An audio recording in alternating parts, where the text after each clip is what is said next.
पहले ही प्रिडिक्ट कर देता हूं, ये वीडियो मेरा, इसके व्यूज मिलियंस में जाएंगे। हाँ, ऐसा मैंने कभी पहले प्रिडिक्शन दिया नहीं दिया ना, इसमें दे रहा हूं मैं, मुझे मालूम है मिलियंस में जाएंगे। ध्यान दीजिए, इस वीडियो में शेयर मार्केट का संपूर्ण ज्ञान लीजिए। हर आदमी पैसा कमाना चाहता है, बहुत पैसा कमाना चाहता है, आप भी कमाना चाहते हैं। लोग समझते हैं शेयर मार्केट सट्टा बाजार है, नहीं, उसको प्रिडिक्ट किया जा सकता है, उसको एनालाइज किया जा सकता है। उसके अंदर कुछ फिल्टर्स अगर आप सीख गए ना, तो शेयर मार्केट में 22, 25, 24, 28, 32, 35% रिटर्न लेना असंभव नहीं है। आप ले सकते हैं। पहले ये याद करा देता हूं आपको कि मैंने पीछे 5 वीडियो एक के बाद एक लो कॉस्ट मार्केटिंग आइडियाज पे दिए थे। जो मिस हो जाए वो जरूर देख लीजिए। पब्लिक स्पीकिंग पे मेरा एक बड़ा प्यारा वीडियो था, और business yoga with Bhagavad Gita. ये अगर मिस हो, अब बाई चांस में मिस हुए तो चेक कर लीजिएगा। आने वाले समय में एक यूट्यूबर बन के करोड़ों रुपया कैसे कमाया जा सकता है, इस पर एक वीडियो दूंगा। सिख कम्युनिटी पे दूंगा। अभी गुरु नानक देव जी की जयंती आने वाली है, और टेक्सटाइल इंडस्ट्री पे सोच रहा हूं दूंगा। वापस आते हैं, पूरा वीडियो देखिएगा, क्योंकि इसके व्यूज पहले बता रहा हूं मिलियंस में जाएंगे। ये है ऐसा वीडियो, इसमें वो सारे राज खोलने वाला हूं मैं शेयर मार्केट के। एक तो समझना आसान हो जाएगा। स्कैम 92 हर्षद मेहता का पूरा वेब सीरीज आपने देखा होगा। वेब सीरीज में डायलॉग तो सुना है ना आपने, क्या कहते हैं? शेयर मार्केट एक ऐसा गहरा कुआं है जो पूरे देश की प्यास बुझा सकता है। शेयर मार्केट इतना गहरा कुआं है जो पूरे देश की पैसे की प्यास बुझा सकता है, और मैं इस कुएं में डुबकी लगाना चाहता हूं। यानी कि शेयर मार्केट से पूरा देश भी पैसा कमा सकता है, और तो भी सबकी प्यास बुझेगी और पानी और भी रहेगा। पहले समझ लेते हैं कि इन्वेस्टमेंट कितने प्रकार के होते हैं। शेयर मार्केट से पहले एफडी होता है, उसमें 5% का रिटर्न मिलता है, और पैसा अगर डबल करना चाहते हो फिक्स डिपॉजिट में तो 14 साल लगते हैं। डेट फंड, उसमें भी 5% का रिटर्न मिलता है, 14 साल में पैसा डबल होता है। रियल एस्टेट, उसका रिटर्न नेगेटिव है उसमें रिटर्न मिलता नहीं है, कम हो जाता है आजकल। गोल्ड, उसमें 9-10% तक रिटर्न मिल रहा है। पैसा डबल करना हो तो आपको 8 साल में गोल्ड में भी डबल हो जाता है पैसा। सेविंग्स अकाउंट, इसमें 2 से 3% का रिटर्न मिल रहा है, और आज का रिटर्न अगर कंटिन्यू हुआ तो 24 साल लग जाएंगे पैसा डबल होने में। करंट अकाउंट में कुछ मिलता ही नहीं है। शेयर मार्केट एक ऐसी जगह है जहां 18 से 20% का रिटर्न मिल जाता है। आसानी से लोग 4 साल में पैसा डबल कर सकते हैं, अगर वहां पे टिप और सट्टे की तरह, सट्टा बाजार की तरह काम ना करें। शेयर मार्केट में इन्वेस्टमेंट 2 तरह से होते हैं। एक तो म्यूचुअल फंड हो गया, आप पैसा म्यूचुअल फंड में लगा दो, कोई और आपके पैसे को मैनेज कर रहा है, वो करता रहेगा। और दूसरा, आप सीधा कंपनी के शेयर में पैसा लगा सकते हो। दूसरा तरीका है। तो किस कंपनी के में पैसा लगाना है, कहां पे खरीदना है, शेयर मार्केट में कैसे पैसा इन्वेस्ट किया जाता है, क्यों लोग फेल होते हैं? भारत में केवल 3.25-3.5% लोग शेयर मार्केट में पैसा लगाते हैं। यूएस में 55% लोग लगाते हैं। तो हेडरूम ऑफ ग्रोथ अभी इंडिया में बहुत है शेयर मार्केट में एंट्री करने का। इंडिया में शेयर मार्केट में इन्वेस्ट नहीं करना या लॉस होने के बेसिकली कारण क्या है? एक तो रिस्क एपेटाइट नहीं है लोगों का, नॉलेज नहीं होती लोगों को, डेडिकेटेड कोर्सेज नहीं है इसके ऊपर, और बहुत सारे स्कैंडल और फ्रॉड हो चुके हैं, जैसे हर्षद मेहता और केतन पारेख, बहुत कुछ। लेकिन इसके अलावा भारत में कुछ लोग हैं जो बहुत पैसा कमाए। राकेश झुनझुनवाला, रामदेव अग्रवाल, विजय केडिया, राधाकृष्ण दमानी, इन सब लोगों ने करोड़ों रुपए, अरबों रुपया कमाया शेयर मार्केट से। आप समझिए कि इनके फंडामेंटल्स क्या होते हैं। शेयर मार्केट में अगर चाहिए इन्वेस्टमेंट की किक, इन्वेस्टमेंट की किक, तो तुरंत मांगना छोड़ दीजिए इधर उधर से फालतू की टिप। पहले एक वीडियो बनाया था, टिप मिलती है रेस्टोरेंट में, टिप मत मांगो, पहले तो समझो, आप सीखो, नॉलेज ले लो। आज मैं 10 पॉइंट में दूंगा, 10 पॉइंट समझ लो, शेयर मार्केट को समझना आसान कर देंगे, समस्याओं का सारा समाधान कर देंगे। ये 10 पॉइंट समझ लीजिए, गेम चेंजर है। शुरू करते हैं। चलिए पहला पॉइंट लेते हैं। जिस भी कंपनी में पैसा इन्वेस्ट कर रहे हो, उसका business cycle at least 11 years of economic cycle से गुजर जाना चाहिए।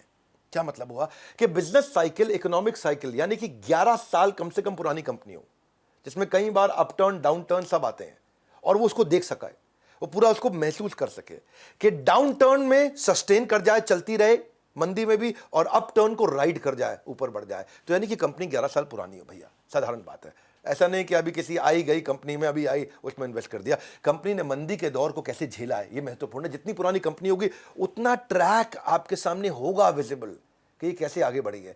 11 साल की अगर ऑपरेटिंग हिस्ट्री देख ली, या 11 साल से ज्यादा की ऑपरेटिंग हिस्ट्री को एनालाइज कर दिया, थोड़ा कॉन्फिडेंस और अंडरस्टैंडिंग आ जाएगा। जैसे आइशर मोटर है, 73 साल पुरानी कंपनी है, सिद्धार्थ लाल उसके सीईओ हैं। अप्रैल 2011 में 135 रुपए का स्टॉक प्राइस था उसका, जो शेयर का प्राइस था 135। 2014 में 600 का था, 2017 में 2600 का था। ये कंटिन्यूसली बढ़ा है। 6 साल में 50% का इसने एवरेज रिटर्न दिया, यानी कि 1.5 साल में ये पैसा डबल करके दिया। आपके पास ट्रैक रिकॉर्ड था इसका। ब्रिटानिया इंडस्ट्री का ट्रैक रिकॉर्ड है, 129 साल पुरानी कंपनी है ब्रिटानिया, और वरुण बेरी उसके मैनेजिंग डायरेक्टर हैं। 2011 में 200 का प्राइस था, 14 में 450 था, 2017 में 1800 था, 2021 में 3400 रुपये हो गया। शेयर प्राइस लगातार बढ़ा है। उसके पास ट्रैक रिकॉर्ड है आपके पास 10 साल का, 28% का एवरेज रिटर्न। अगर 10 साल देखूंगा 28% का एवरेज रिटर्न दिया इसने। अगर 28% का एवरेज रिटर्न है तो उसका मतलब पैसा आपका 2.5 साल में डबल करके दिया ब्रिटानिया ने। तो ट्रैक रिकॉर्ड है, ट्रैक रिकॉर्ड चेक करना आना चाहिए पहले। एचडीएफसी बैंक है, अभी अतानु चक्रवर्ती हैं, इससे पहले आदित्य पुरी थे, 1994 से चल रही 27 साल पुरानी कंपनी है और 250 से 2021 तक, 2011 से 2021 तक 1500 का शेयर इसका प्राइस हो गया है। आज भाव 1500 का, इसका 250 का ट्रैक रिकॉर्ड मिल रहा है कि 250 से 375 गया, फिर 780 गया, फिर 1500 गया। इसका जो कैगर है, कंपाउंडेड एनुअल ग्रोथ रेट है, आप अगर 10 साल का चेक करोगे तो एवरेज 18% का रिटर्न दिया है। 18% का रिटर्न, स्टेबल कंपनी है, अच्छी चल रही है, पुरानी है, ये पहला पैरामीटर मैंने आपको दिया है। एचडीएफसी ने हर 4 साल में पैसा डबल करके वापस दिया है। अगर चाहते हो एक पॉजिटिव आस शेयर मार्केट से, चाहते हो एक पॉजिटिव आस, याद रखिए कंपनी का इतिहास, उसका 11 साल का कम से कम इतिहास चेक करिए। दूसरा, उसकी ग्रोथ में कंसिस्टेंसी होनी चाहिए। जो जीडीपी, पूरे देश की जीडीपी है, वो जिस रेट पे ग्रो कर रही है उसका डबल ये कंपनी ग्रो करनी चाहिए। जीडीपी का मतलब क्या हुआ, पहले जीडीपी को समझते। जीडीपी का मतलब जो भी पूरे देश में प्रोडक्ट है और सर्विस है, पूरे देश में जो भी मिला के बिका, जो भी कुछ बेचा गया है, उस सबका सम टोटल हो जाता है हमारी जीडीपी, ऐसे समझ लेते हैं, ग्रॉस डोमेस्टिक प्रोडक्ट। हाँ, पूरा देश समझो कि एक साल में कितनी सेल कर रहा है।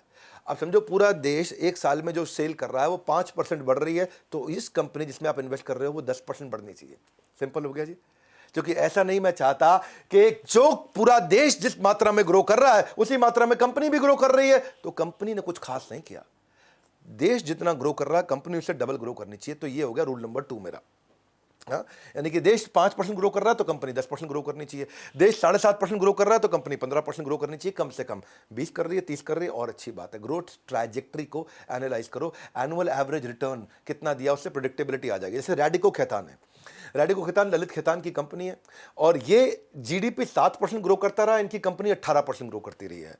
हाँ, इनका 2017 में 130 का भाव था, आज 600 का भाव है। 4 साल में लगभग 40% का रिटर्न उन्होंने एवरेज रिटर्न दिया है। पैसे को 2 साल में डबल कर पा रहे हैं ये। अगर पैसे को 2 साल में डबल कर पा रहे हैं रैडिको खैतान, तो बहुत बढ़िया है। समझ में आ रहा है आपको। जुबिलिएंट फूड वर्क, डोमिनोज पिज्जा जिसका आता है, हरी भारतीय, श्याम भारतीय, ये हिंदुस्तान टाइम्स वालों का है ग्रुप कंपनी।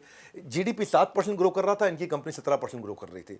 550 का भाव था इनका 2017 में, फिर 1600 हुआ, अभी 3000 चल रहा है इस समय। 3000 के भाव को पार कर गया 2021 में। ये 4 साल में 43% का रिटर्न दिया, यानी कि लगभग 1.5 साल में पैसा डबल कर देती है कंपनी। ये कैसे है, इसके पीछे फैक्टर क्या था? देश की ग्रोथ रेट नहीं, कंपनी की ग्रोथ रेट देश की ग्रोथ रेट से काफी आगे हो। साधारण भाषा में समझा रहा हूं आपको। अगर डिटेल में इसको समझना चाहते हो तो भाई मेरे एक लीडरशिप फर्म के पार्टिसिपेंट भी हैं, मैं आपके बारे में उसके बारे में बताऊंगा आपको। रविंद्र भारती हैं, ये भी शेयर मार्केट में अच्छा काम करते हैं और इनको मैंने बहुत सालों से ट्रेन कर रहा हूँ। ये मेरे लीडरशिप फनल में भी आए, एवरीथिंग अबाउट एंटरप्रेन्योरशिप में भी आए, अभी ये बीसीपी भी अटेंड कर रहे हैं, बिजनेस कोचिंग प्रोग्राम। इनके यूट्यूब चैनल है, उसके बारे में आपको थोड़ी देर में बताता हूँ। वहाँ पे आप डिटेल में अटेंड करिएगा, लेकिन आज आपको लंबा ऐसा वीडियो देने वाला हूँ कि जब मैं दे रहा हूँ तो उसमें क्रेडिबिलिटी है। विवेक बिंद्रा देंगे ना तो ऐसा कोई गड़बड़ नहीं, गैस नहीं। आइए शेयर मार्केट के लिए तीसरी स्ट्रैटेजी समझते हैं। Leadership is directly proportionate to longevity. Longevity का मतलब क्या है? लंबी टिकेगी कि नहीं, रुकेगी नहीं कि नहीं, ये लीडरशिप पे भी डिपेंड करता है कि कंपनी की लीडरशिप कौन है, मैनेजमेंट कौन है, उसको ड्राइव कौन कर रहा है। ऐसे नहीं कि मतलब सिर्फ बस आईएम का ठप्पा लगा है, सीईओ है तो चला जाएगा। ना ना ना, लीडरशिप को समझो, क्योंकि क्वालिटी मैनेजमेंट होगी तो क्वालिटी प्रोडक्ट आएगा, कस्टमर सर्विस अच्छी होगी, ऑपरेशंस, डिस्ट्रीब्यूशन सब अच्छा होगा। हर्षद मेहता के स्कैम में आपने क्या देखा? एसीसी की सीमेंट में लीडरशिप वही थी, मार्केट में कुछ भी हलचल नहीं हुई, कुछ भी चेंज नहीं हुआ। 200 रुपए का भाव बढ़ाते बढ़ाते बढ़ाते 200 से 9000 पे ले गए, और ना कंपनी में कोई ऐसी कोई खास ट्रेंड थी, ना फंडामेंटल चेंज हुए थे, ना लीडरशिप चेंज हुई थी, ना टॉप लाइन बढ़ी थी, ना बॉटम लाइन बढ़ा था। बस ऐसे ही बढ़ता चला गया। इसको बोलते पंप एंड डंप, कि हर्षद मेहता पहले पंप करके ऊपर ले जाते और उस भाव पर जाकर के बेच के डंप कर देते, नीचे आ जाता।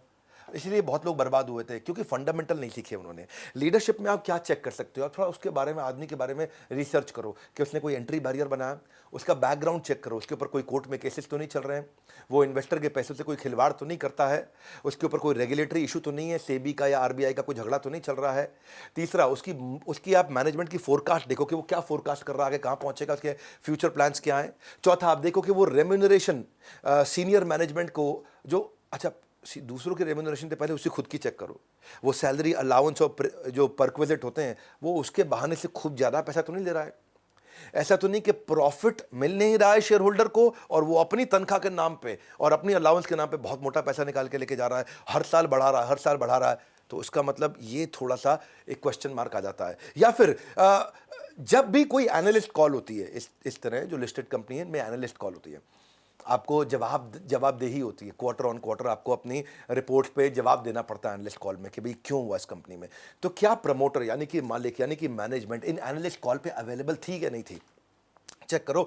वो हर बार कंटिन्यूसली रेगुलरली जवाब देने को तैयार है, तो इससे पता चलता है कि सिंसियर भी है, सीरियस भी है, हर क्वेरी को आंसर करेंगे। छठा चीज देखो, कहीं मैनेजमेंट जो है, जो ओनर है कंपनी का, ऐसा बहुत होता है, सुनते हैं ना आप, माल्या का घोटाला, इसका घोटाला, उसका घोटाला, सबके नाम नहीं लूंगा, पर इनमें रिलेटेड पार्टी ट्रांजैक्शन होती है। रिलेटेड पार्टी ट्रांजैक्शन का मतलब क्या है? जैसे मैं हूं, मेरे मामा का लड़का भी है, मेरे चाचा का लड़का भी है, मेरे ताऊ का लड़का भी है, मेरी बुआ का लड़का भी है, मेरी मेरी किसी पड़ोसी की लड़की भी है। ये सबको मैंने कंपनी में साथ में वेंडर के रूप में लगा लिया। इनका बिल आता है, इनको पेमेंट करता हूं और इनके अकाउंट से पैसा वापस ले लेता हूं कमीशन देके उनको। उसको क्या बोलते हैं? उसको बोलते हैं, ये बेसिकली फ्रॉड है। ये पैसा साइफन करने का तरीका है कि ऐसे तो कंपनी से पैसा निकाल नहीं सकते, नकली बिल रिश्तेदारियों में जनरेट किया, रिलेटेड पार्टी ट्रांजैक्शन इसको बोलते हैं, आपस में, फ्रेंड्स में, फैमिली में, रिलेटिव्स में। तो ये थोड़ा चेक करना आना चाहिए। ये सब चेक किया जा सकता है। आपको थोड़ा और सिखाएंगे, इसके तरीके सीखना चाहते हैं, मुश्किल नहीं है। आज डिटेल में देने का मेरा मन है, क्योंकि मैं आपको गैस देता नहीं, एक बात रिपीट करता नहीं, बढ़िया दूंगा। मैनिपुलेशन इन अकाउंट चेक करो कि अकाउंट से मैनिपुलेशन तो नहीं हो रहा। इनका ऑडिटर कौन है? बिग फोर है क्या? अर्न्स्ट एंड यंग है, केपीएमजी है, पीडब्ल्यूसी है, कौन है? अच्छा इनके पास है क्या ऑडिटर इस समय? और इनकी लीडरशिप में एट्रिशन कितना है? क्या लोग बार बार छोड़ के भाग जाते हैं टॉप लीडरशिप में, या लीडरशिप कंपनी में बहुत जुड़ाव महसूस करती है, अपनापन महसूस करती है लीडरशिप कंपनी के अंदर? वो बड़ा इंपॉर्टेंट है।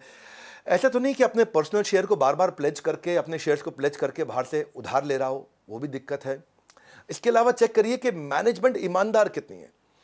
अगर मैनेजमेंट में इंटेग्रिटी नहीं है, टॉप लीडरशिप में इंटेग्रिटी यानी कि ईमानदारी की कमी है, यानी कि वो बार बार चोरी चक्कारी और शॉर्टकट और ये सब चीज़ें अपनाते हैं, तो आपके प्रोडक्ट में कितना भी मार्जिन क्यों ना हो, शेयर होल्डर की जिंदगी बर्बाद। क्योंकि जिस व्यक्ति, जब मैनेजमेंट ही ईमानदार नहीं है, तो कितना भी मार्जिन क्यों ना हो कंपनी में, कोई भी मार्जिन आपको बचा नहीं सकता है। बेईमान आदमी के सामने पर पूरी दुनिया का पैसा भी कम पड़ जाता है। सो मैनेजमेंट बहुत कॉम्पिटेंट होनी चाहिए और पैशन होना चाहिए। तो ये मैंने कुछ चीज़ें बताई। जैसे आप चेक करते हैं डी मार्ट के जो राधा कृष्ण दमानी है, कितना उनको हमेशा कितना इंटेग्रिटी उनकी हाई मानी जाती है, और 700 रुपये का भाव पर 2017 में था, आज 3300 रुपये पर चल रहा है कि नहीं? यानी कि 40% का रिटर्न दे रहा है। जहाँ कहाँ एफडी 4%, 5%, सही कंपनी में पैसा लगाना आ जाए आपको, तो 4% की जगह आपका रिटर्न 40% हो जाता है। हर 2 साल में डी मार्ट ने अपने सारे इन्वेस्टर्स के पैसे को डबल करके दिया।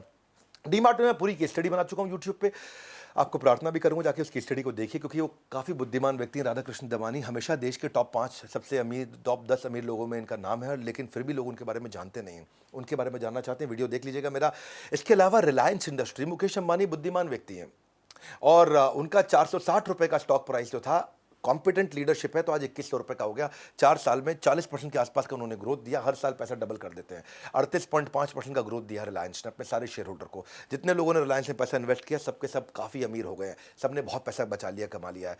तो उसका कारण यही है कि अगर लीडरशिप बहुत बुद्धिमान हो, तो लीडरशिप कमा के आपको ले जाएगी। जैसे बजाज फाइनेंस, राहुल बजाज, उनकी कंपनी देखो 2017 में 1350 पे थी, आज 2021 में 5500 रुपये के भाव पर ट्रेड कर रही है। 4 साल में इसने भी 35% से ज़्यादा का रिटर्न दिया। इसका मतलब हर 2 साल में पैसा डबल कर देता है बजाज फाइनेंस। अगर लंबे समय तक चाहते हो शेयर मार्केट में प्रॉफिटेबिलिटी, याद रखिए एक बात, लीडरशिप इज लॉन्जेविटी। प्रॉफिटेबिलिटी कब आएगी? जब लॉन्जेविटी होगी। Leadership is longevity. आपकी लीडरशिप कितनी अच्छी है, जो ओनर है वो कितना बुद्धिमान है और ईमानदारी के साथ, बुद्धिमत्ता के साथ बढ़ाता है। चौथी स्ट्रैटेजी 10 बताऊंगा, बने रहना, सब सीख जाओगे। अगर नए आदमी हो ना शेयर मार्केट में, सब सीखने वाले हो आप। Zero date. कंपनी में कर्जा कितना है चेक करो। ये कंपनी में अगर कर्जा जा रहा है तो बहुत दिक्कत है, क्योंकि अगर लोन नहीं है, इंटरेस्ट नहीं है, तो प्रॉफिट पे काफ़ी बचता है पैसा आपका। क्योंकि जिन कंपनियों पे कर्जा बहुत ज़्यादा है ना, तो बहुत पैसा वो ब्याज चुकाने में चला जाता है, और प्रॉफिट बेचारे इन्वेस्टर्स को मिल नहीं पाता है। तो देश में ऐसी कई कंपनियां हैं जो कर्ज के कारण बैंकरप्ट हुई हैं, बहुत सारी। भूषण स्टील, 44,000 करोड़ का कर्ज था उसके ऊपर, खत्म हो गया ना भूषण स्टील। लैंको इंफ्रा, ये एक सांसद भी थे हमारे देश में, कौन सी पार्टी के मैं बताऊंगा नहीं, तो 44,000 करोड़ रुपए का लोन था इनके ऊपर। एसआर स्टील, जो शशि रुइया, रवि रुइया, एक समय में भारत के 10 सबसे अमीर लोगों में इनका नाम था, 37,000 करोड़ का कर्जा। आलोक इंडस्ट्री, एमटेक ऑटो, मोनेट इस्पात, जेपी इंफ्रा, ये सब लोगों का 10-10, 15-15, 20-20 हज़ार करोड़ रुपए का कर्जा, और कंपनी खत्म हो गई है। क्यों? क्योंकि देखो डेट फ्री कंपनी है ना, उसका पोर्टफोलियो बहुत स्ट्रांग उसको माना जाता है, जिसके ऊपर कर्जा नहीं है। लेकिन जिसके ऊपर कर्जा है, जो खुद कर्जे में डूबा है, तो दूसरे को प्रॉफिट कहां से कमा के देगा? मनी कंट्रोल की वेबसाइट पर जाइए, सर्च बार में डालिएगा मनी कंट्रोल। आप सब जानते हैं मनी कंट्रोल तो वो शेयर मार्केट में इन्वेस्ट करने वालों का मक्का मदीना माना जाता है। तो आप वहाँ जाइए, वहाँ जा कर के चेक करिए कि अपने स्टॉक से डिटेल सारी चीज़ों को जरूर चेक करिए। वहाँ पे जो फाइनेंशियल एक ऑप्शन आएगा, फाइनेंशियल ऑप्शन पे क्लिक कर लीजिएगा। उसके बाद वहाँ बैलेंस शीट का ऑप्शन आएगा, वहाँ जाकर के आप डेट चेक कर सकते हो कि डेट है कि नहीं है। यहाँ पे आप non current liability, current liability और लॉन्ग टर्म बोरोइंग जाकर के शॉर्ट टर्म बोरोइंग चेक कर सकते हो। लॉन्ग टर्म बोरोइंग और शॉर्ट टर्म बोरोइंग वही होता है टोटल डेट। अगर कर्जा है तो हमेशा दिक्कत रहेगी। टाटा कंसल्टेंसी सर्विस ऐसी कंपनी है जिसपे 1 रुपये का भी कर्जा नहीं है। ऐसे वैसे बहुत सारी हैं, जैसे डीविस लेबोरेटरी, ये डीविस बहुत अच्छा चली थी। 2017 में 650 रुपये का भाव था, आज 41 रुपये के भाव पे चल रहा है 2021 में। 1 रुपये का कर्जा नहीं है, डेट टू इक्विटी रेशियो 0 है। इसको बोलते हैं डेट टू इक्विटी रेशियो। ये चेक कर लो। 4 साल में ये डीविस लेबोरेटरी ने लगभग 47% का रिटर्न दिया है। इसने 47% का एवरेज रिटर्न दिया, सालाना रिटर्न। आप समझ लो कि पैसे 1.5 साल में पैसे डबल कर देता है डीविस। तो क्यों किया, उसका एक कारण क्या बताया आपको, इसके ऊपर कोई कर्जा नहीं है। कर्जा ना होने का बड़ा बेनिफिट मिलता है, क्योंकि जो खर्चा होता है ना, एनी एक्सपेंस जो कि बिजनेस को रन करने की जो कॉस्ट होती है उसको रिड्यूस कर सकते हैं, पर खर्चे को रिड्यूस कर सकते हैं। कर्जे को रिड्यूस नहीं करते हैं, कर्जे को पे करते हैं, रिड्यूस नहीं करते हैं। खर्चे को रिड्यूस करते हैं। हो सकता है अगर मेरा आज खर्चा है कि भाई मेरी इतने सारे प्लांट चल रही हैं, इतनी फैक्ट्रियाँ चल रही हैं, इतनी मैन पावर है, इतना सामान मैं इंपोर्ट कर रहा हूँ, प्रोड्यूस कर रहा हूँ, मैं खर्चे को घटा सकता हूँ, कर्जे को नहीं घटा सकता हूँ। कर्जा पे करना पड़ता है, आदमी फंस जाता है। तो इसलिए टाटा कंसल्टेंसी सर्विस जो मैंने आपको बताया, डेट टू इक्विटी रेशियो, यानी कि इक्विटी तो है, शेयर होल्डर्स का पैसा है, लेकिन कर्जदार नहीं है कंपनी। 1100 के भाव पे थी या 3300 के भाव पे है। टीसीएस आप जानते हैं उसका मार्केट कैप कितना बड़ा है, 27% का रिटर्न दिया उसने। हर 2.5 साल में पैसा डबल करके अपने सारे इन्वेस्टर्स को दिया। वर्लपूल ने भी हर 4 साल में पैसा डबल करके दिया है। 1 रुपये का कर्जा नहीं है वर्लपूल पे। 1200 के भाव पे था 2017 में, और आज देख रहा हूँ 2021 में 2300 के भाव पे चल रहा है। 4 साल 4.5 साल में पैसा डबल किया। शेयर मार्केट में पैसा लगाते वक्त ये नियम जरूर बनाएं कि कर्ज में डूबी कंपनी पर भूल के पैसा ना लगाएं। अगर डिटेल्स में इसके बारे में समझना चाहते हो तो मैं बताता हूँ आपको। रविंद्र भारती ये मेरे पार्टिसिपेंट है, मैं इनके यूट्यूब चैनल के बारे में बता रहा हूँ आज आपको। मैं नहीं कह रहा हूँ किसी का कोर्स खरीदो, कुछ भी करो। आप कह सकते हैं कि आप रविंद्र भारती को प्रमोट कर रहे हैं। हाँ, कर रहा हूँ, बिल्कुल कर रहा हूँ, और खुल के कर रहा हूँ। रविंद्र भारती को प्रमोट मैं इसलिए कर रहा हूँ क्योंकि वो फ्री में आपको बहुत अच्छा नॉलेज मिल रहा है। मेरे को भी तो आपको कुछ चैनल्स बताने पड़ेंगे ना जहाँ पे ऑथेंटिक आपको नॉलेज मिल जाएगा। मैं सारा दिन तो शेयर मार्केट के वीडियोस बना नहीं सकता, मैं एंटरप्रेन्योरशिप पे तरह तरह के वीडियोस बनाऊंगा। तो आप भारतीय शेयर मार्केट का हिंदी पे और मराठी में चैनल है, आप जाके देख सकते हैं। और इनका प्रमोशन इसलिए भी कर रहा हूँ क्योंकि मेरे पार्टिसिपेंट है, हमने इनको ट्रेन करके बिल्ड किया है। पिछले 4-5 साल से हमसे मेंटरिंग ले रहे हैं और ये बड़े अच्छे एसेट लाइट मॉडल पर ये बिल्ड कर पाए हैं। तो इसीलिए चलो 5वीं स्ट्रैटेजी पे आते हैं। पहले प्रमोटर जिस कंपनी में पैसा लगा रहे हैं उसके मालिक का 51% खुद का शेयर होल्डिंग होना चाहिए। Promoter should have higher stake in the company, at least 51% होना चाहिए, यानी कि उसके पास में पावर्स और राइट्स होने चाहिए जो कंपनी का मालिक है। ऐसा ना हो कि कंपनी के मालिक ने अपनी सारे शेयर बाजार में बांट दिए, अब उसका कंपनी में कोई हक ही नहीं रह गया। तो जिसने विजन बनाया था, जो ओनर था, जो जान लगा रहा था, अब उसकी जान लगाने का मोटिवेशन ही खत्म हो गया ना मेरे भाई। वो क्यों जान लगाएगा, है कि नहीं? आदमी तभी जान लगाता है ना जब उसका क्या है, ओनरशिप है। ओनरशिप, ओनर ही जान लगाता है कि नहीं? सर्वेंट नहीं उतनी जान लगाता जितनी ओनर जान लगाता है। ओनर सब खुद भी लगाएगा, दूसरों से भी लगवाता है। अगर उसकी ओनरशिप ही नहीं है, हिस्सेदारी नहीं है कंपनी में, उसका हिस्सा ही खत्म, तो वो जान नहीं लगाएगा। तो इसलिए ये ध्यान रखो कि जो कंपनी का मालिक है उसकी 51% अभी भी हिस्सेदारी बची है कि नहीं बची।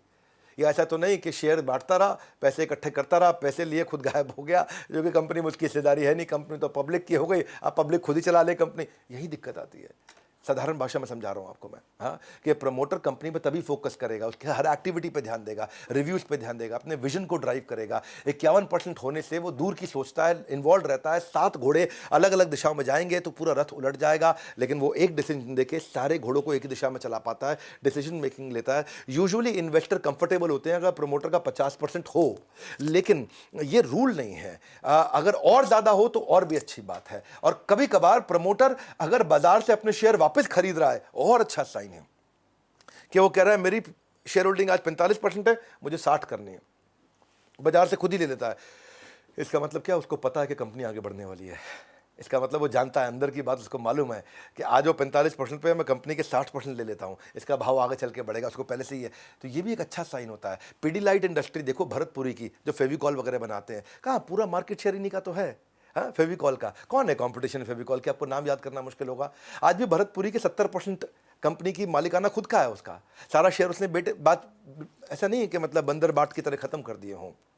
और उसका जो कंपाउंडेड एनुअल ग्रोथ रेट दिया उसने 10 साल में, वो 25% का दिया है, यानी कि हर 3 साल में पैसा डबल करके दिया अपने हर इन्वेस्टर को। जिसने जिसने पीडी लाइट का, फेविकॉल का शेयर लिया था, हर 3 साल में अपने पैसे को डबल किया है। पैसा डबल करना एक अच्छा मैं उसको मान रहा हूँ, एक ऐसा फैक्टर मान रहा हूँ जिससे आपको बात आसानी से समझ में आ जाए। पैसा डबल किया, कितने साल में डबल किया?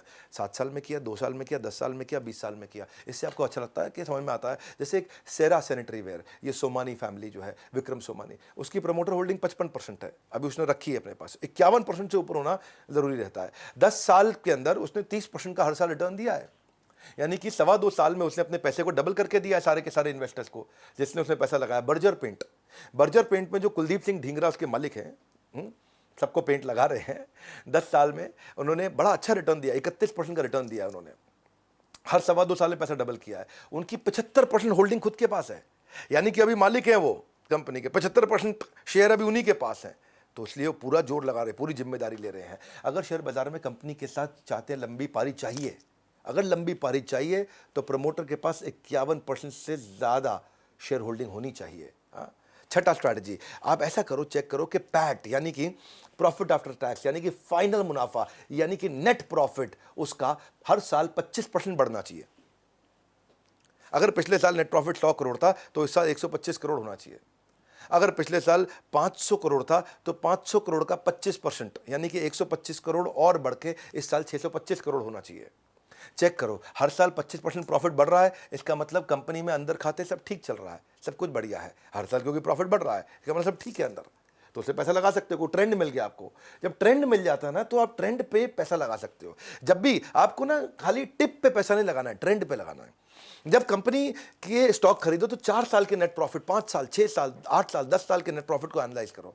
अगर 25% बढ़ रहा है, यानी कि टोटल रेवेन्यू, जितना पैसा आया उसमें टोटल खर्चा जितना पैसा गया माइनस कर दो, और जो प्रॉफिट आया वो बढ़ रहा है कि नहीं बढ़ रहा। टाइटन ग्रुप है, टाइटन ग्रुप 2020 में उनका प्रॉफिट 346 करोड़ था, इस साल जब 2021 में उनका प्रॉफिट 564 करोड़ था, 62% ग्रोथ हुआ। तो जो उनका पिछले साल 1000 पे उनका शेयर मूव कर रहा था, वो इस बार 1600 पे किया, 60% उनका भाव बढ़ गया अपने आप ही, तो 60% का रिटर्न हो गया। तो वैल्यूएशन जो है ना, it is slave of earning. कितने का मार्केट में वैल्यूएशन देगा उसको, वो कितना कमा रहा है उस पर डिपेंड करता है। तो प्रॉफिट चेक करो भैया, टाइटन कंपनी बहुत बढ़िया प्रॉफिट कमाया और बड़ा अच्छा मार्केट में भाव भी बढ़ा। तो जिसने बेचारे ने 1 लाख रुपए लगाया था, 1 साल में उसका पैसा 1,60,000 रुपये हो गया। बहुत बढ़िया ग्रोथ दिया टाइटन ने।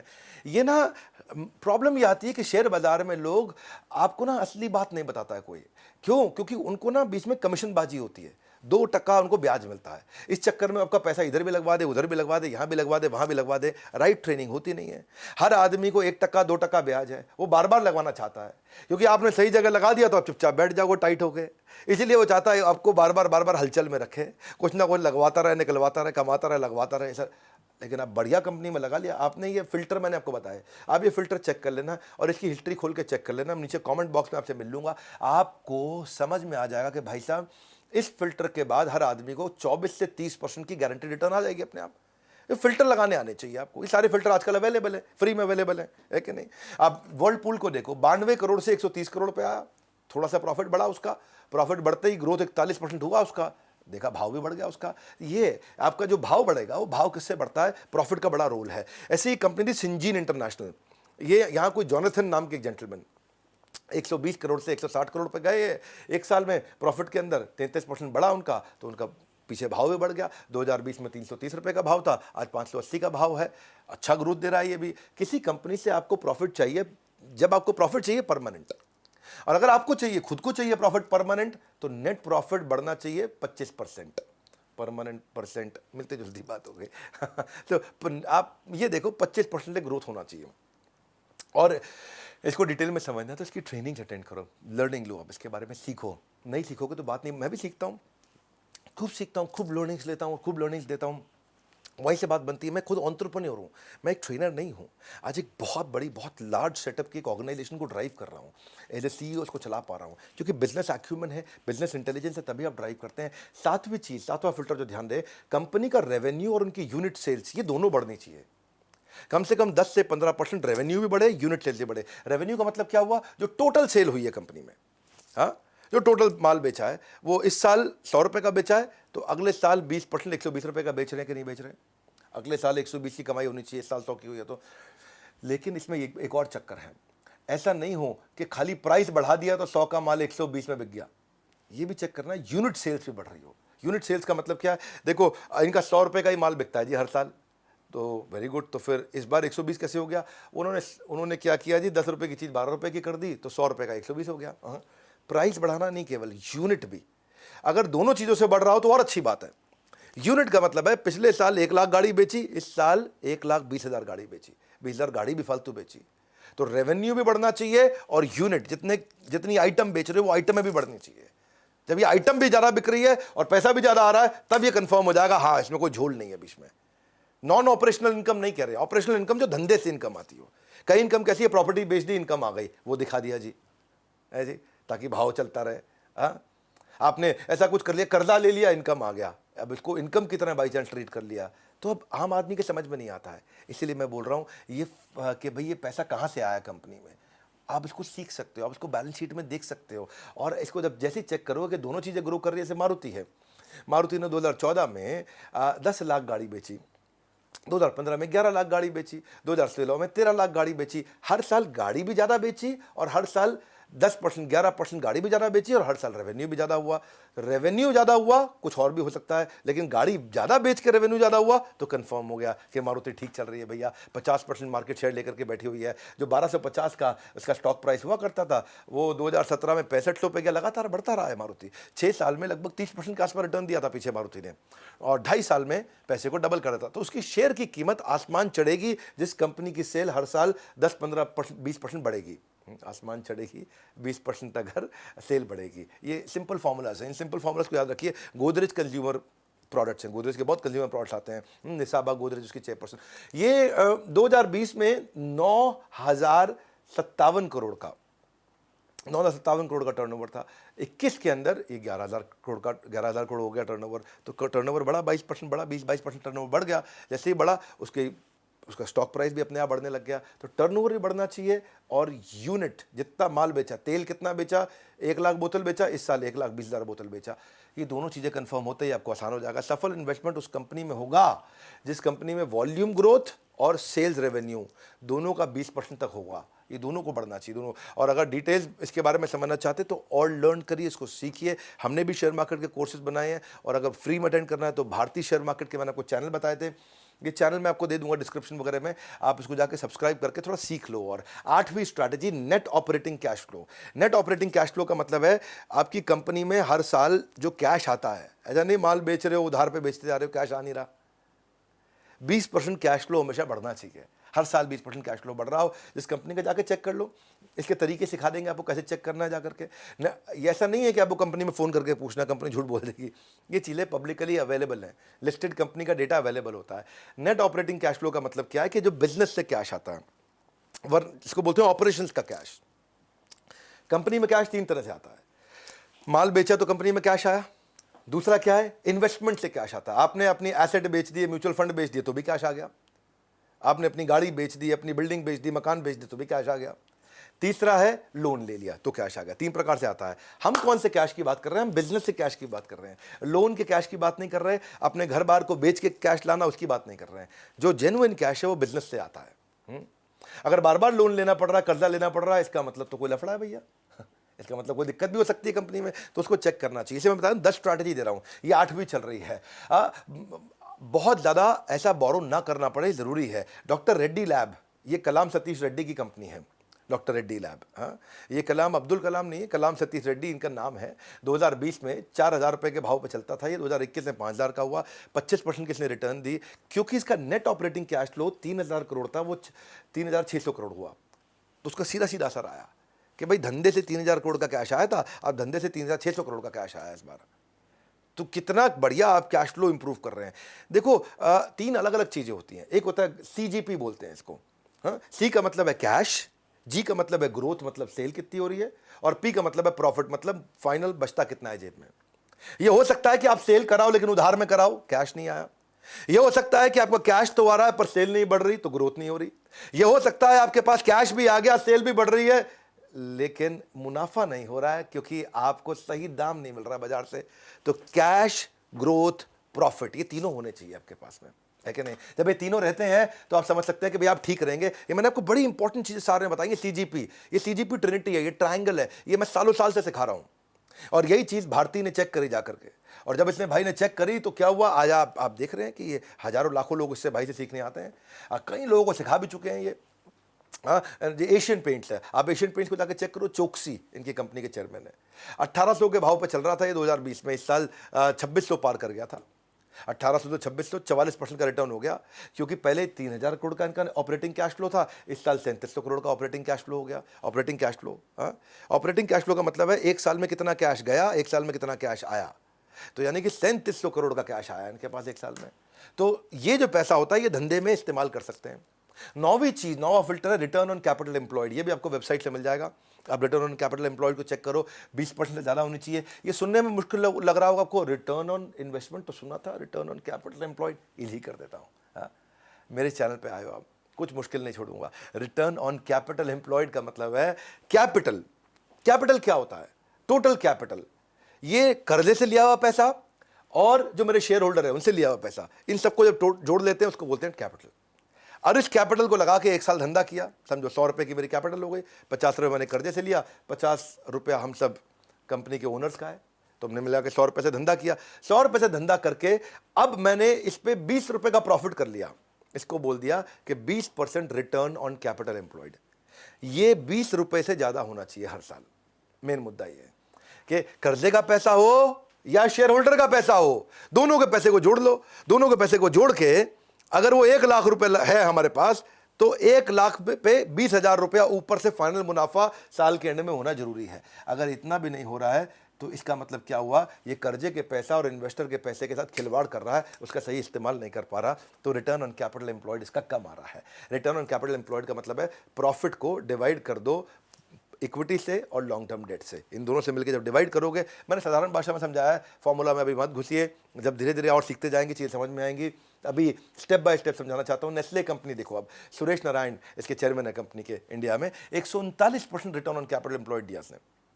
यानी कि इनके पास 100 रुपया था, एक साल सबका मिला के सबका जोड़ के उससे 139 रुपया कमा लिया उन्होंने।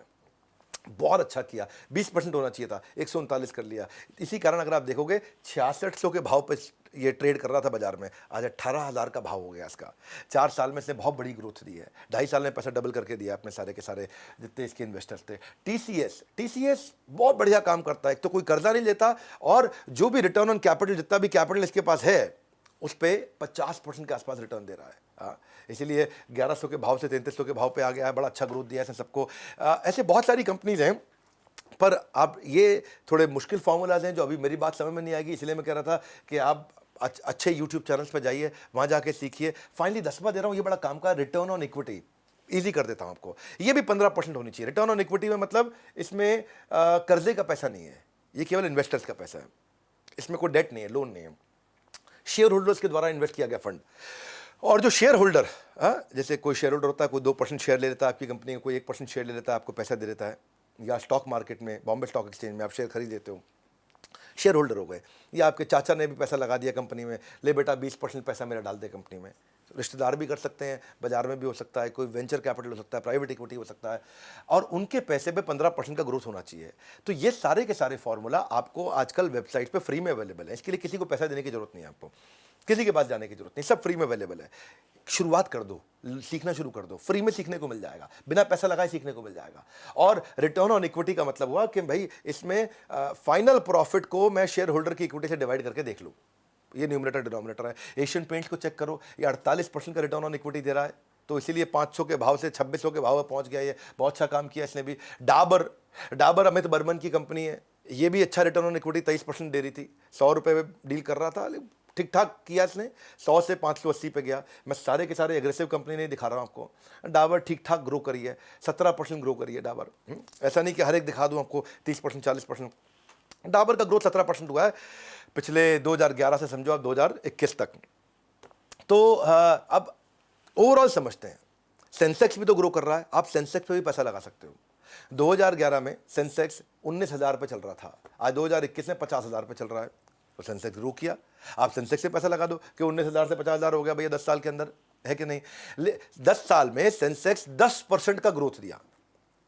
कितना ग्रोथ दिया? हर साल 10% का ग्रोथ दिया सेंसेक्स ने। तो सेंसेक्स में पैसा लगा दोगे तो आप भी 10% ग्रो कर जाओगे। लेकिन अगर अच्छे इंडिविजुअल कंपनी पे लगाना सीख गए तो आपको 10% नहीं, आपको एवरेज रिटर्न 22, 24, 26% तक मिल सकती है आराम से। तो ये फर्क है। सेंसेक्स पे लगाना भी सेफ है, कोई समस्या नहीं है, लेकिन अगर सही स्टॉक चूज करके लगाया तो आपको बाजार में जो रिटर्न 4, 6, 8, 10, 12% होते हैं वो अपने आप 24, 26, 28% तक मिल जाते हैं। पर प्रॉब्लम क्या है, लोग चाहते हैं कि शेयर मार्केट में आज पैसा लगाया है और कल डबल होके मिल जाए, परसों डबल होके मिल जाए। वो लालच है और वो खतरनाक हो जाता है, वहाँ से बात बनती नहीं है। और ये सब बातों में भी आपका ब्रोकर आपको सही बात नहीं सिखाता है। आपका म्यूचुअल फंड एडवाइजर, आपका इंडिपेंडेंट फाइनेंशियल एडवाइजर, आपका वेल्थ मैनेजर, उसका कारण बड़ा सिंपल है, क्योंकि उनको ना 2% कमीशन मिलती है इसमें। आपसे 100 रुपये लगवाते हैं तो 2 रुपये उनका हो जाता है, उसमें 1 रुपया उनका हो जाता है, कहीं 50 पैसे, कहीं 1 रुपया, कहीं 2 रुपये, अलग अलग चीज़ों में अलग अलग है। तो इसीलिए वो ये चीज़ें छुपी रहती हैं, ये फंडामेंटल्स नहीं मिलते हैं आपको। जो मैंने 10 फंडामेंटल दिए हैं, अगले कई सालों तक काम आएगा। ये आपको एक्सपर्ट आदमी को भी काम आएंगे और नए आदमी को भी काम आएंगे, जो फंडामेंटल दिए हैं। मतलब ये मैंने आपको ना बिल्कुल लास्ट का मक्खन निचोड़ करके दिया है आपको मैंने। मैं भी अगर शेयर मार्केट की इन्वेस्टमेंट के बारे में सीखता हूँ, पढ़ता हूँ, मेरे विचार में सब चीज़ें फ्री में यूट्यूब पे भी अवेलेबल है, पर आपको पता होना चाहिए किससे सीखना है। वैसे मैं जिस रविंदर की बात मैंने करी है, ये महाराष्ट्र के पुणे के पास एक गांव से बहुत गरीब इंसान हुआ करते थे। मतलब गरीब कहने में आर्थिक रूप से गरीब मानिए, गरीब तो नहीं थे, आर्थिक रूप से गरीब मान लीजिए। 17 साल का एक्सपीरियंस हो गया उनको। 11वीं क्लास से इन्होंने शेयर मार्केट पर काम शुरू किया था। कर्ज में डूबे हुए एक किसान के बेटे थे ये, और ट्रेडिंग की दुनिया में आज अपना नाम कमा रहे हैं। आज ये मेरे साथ में सालों से, कई सालों से मुझसे ट्रेनिंग लेते आ रहे हैं। भारतीय शेयर मार्केट इंस्टीट्यूट भी इन्होंने बनाया। और दिनेश ठक्कर जो चेयरमैन है एंजल ब्रोकिंग के, उन्होंने इनको number 1 stock market training institute का अवार्ड भी दिया है। वैसे जी मीडिया से भी इनको कुछ अवार्ड मिले हैं। लगभग 1.25 लाख स्टूडेंट्स को ये पढ़ा चुके हैं। तो अपना जीवन स्टॉक मार्केट में इन्होंने खपाया, तभी करोड़ों का बिजनेस ये खड़ा कर पाया। सो आप इनके दोनों चैनल देख सकते हो। आप मराठी भाषी हो या हिंदी भाषी, स्टॉक मार्केट की नॉलेज मिल जाएगी अच्छी खासी।